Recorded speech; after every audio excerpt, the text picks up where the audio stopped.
Here's a look at Building Bridges Oresund with WTPN. There's two different courts. There's one called the District Court of the United States, and then there's another one called the United States District Court. You would think they're the same, but apparently they're not. And I filed in what I think was the wrong one. However, if they're going to play mind games like that, they're not going to let you win no matter what you do. If you go into a court and present a case, you have just volunteered into that jurisdiction.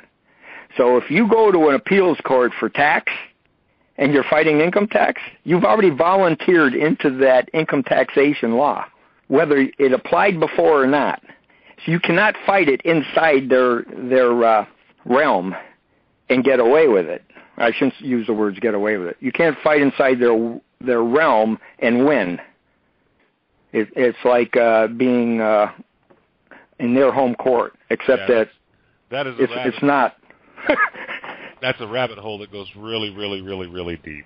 And yes. I've done a lot of study on this in particular, and the way that the income tax laws are written are almost, they're like a riddle almost. Well, I tore into those too. In my book, I tore apart the income tax section, Title 26 of the Federal Code. Way back, 7,701 sections back from the beginning are the definitions. The definitions apply to the whole section. In the definitions are things like citizen, state, United States, a bunch of others. Oh, let's not forget the words include and includes. Mm-hmm. Those words are changed inside tax code. Well, they're also in Wright versus U.S. 302 U.S. 583. The court stated that from whatever source derived, meaning where you get the income or your income from, yes, as it is written in the 16th Amendment, does not mean from whatever source derived.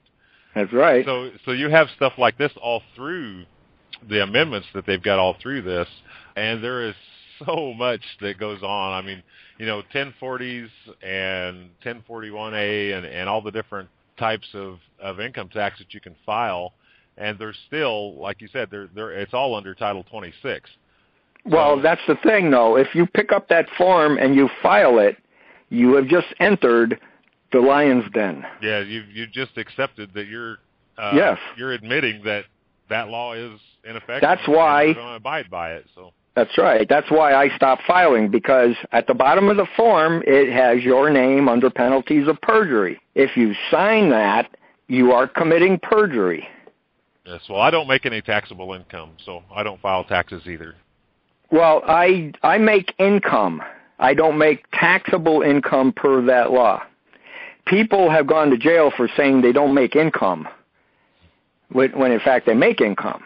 But how they've gone to jail leaves a lot to be seen, because you'd have to study every case to understand how they got sucked into it. But I do know that anybody who's in jail for income tax is in there for the wrong reason. Yeah. The interesting part about, and I don't want to get real far into it.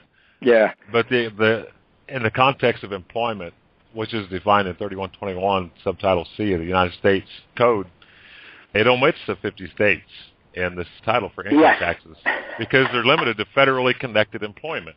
Well, that's also the territorial limitation. Yes. Outside these outside these 50 states, basically. Yeah, right. So but what they've done is they've convinced so many people over the years, and this is since World War II. The income tax actually came in as a temporary fix. Yeah, 2 years. The economy.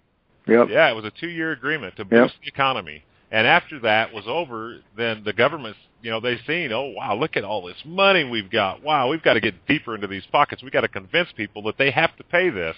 And when you start looking at some of the laws that are coming out, and they're giving the IRS the same equipment that they give law enforcement, Well, the IRS has more authority than any other branch, because the IRS has the ability to make you guilty until proven innocent. Well, I used to argue a lot with people, and this was when I was 15 and 16 years old.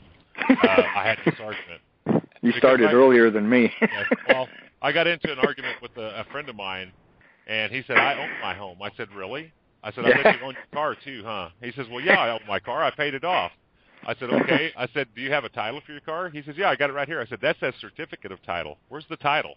Yeah. And he went off. Well, that is the title. I said, no, that's a certificate. That means there is a title, but you don't have it. I said, where's your deed for your house? He says, well, it's right here. I said, no, that's a certificate of a deed. I said, where's the deed? Yeah. He says, but this is the deed. I said, no, that's a certificate that says you have a deed. I said, don't pay your taxes and see if you own your house. You'll find out real quick who owns your house if you don't pay your property taxes. Yeah.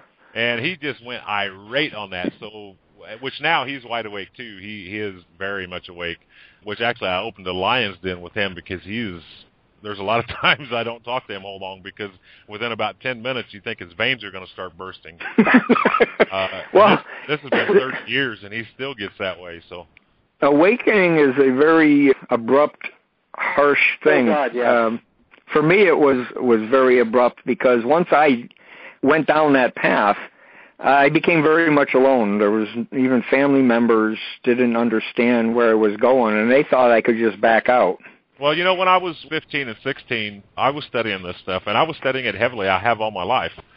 So I really, a lot of people, they tell me about, coming to see what's going on and awakening and figuring all this out, and it's like, wow, this really is a stage, and the curtain's been closed for so long. And I really didn't have a chance in my life to go through that because I actually grew up around enough friends that were already into this, to researching.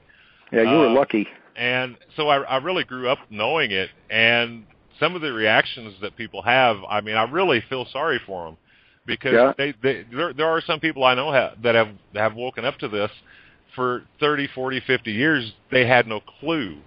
And literally, it's an emotional shock when you find out that a country that you love and you support and you're patriotic and you think you're doing everything that you're supposed to do and you're feeling really good about where you live and wow, we got the greatest country on earth, and America is not the greatest country on earth anymore. That is a fact.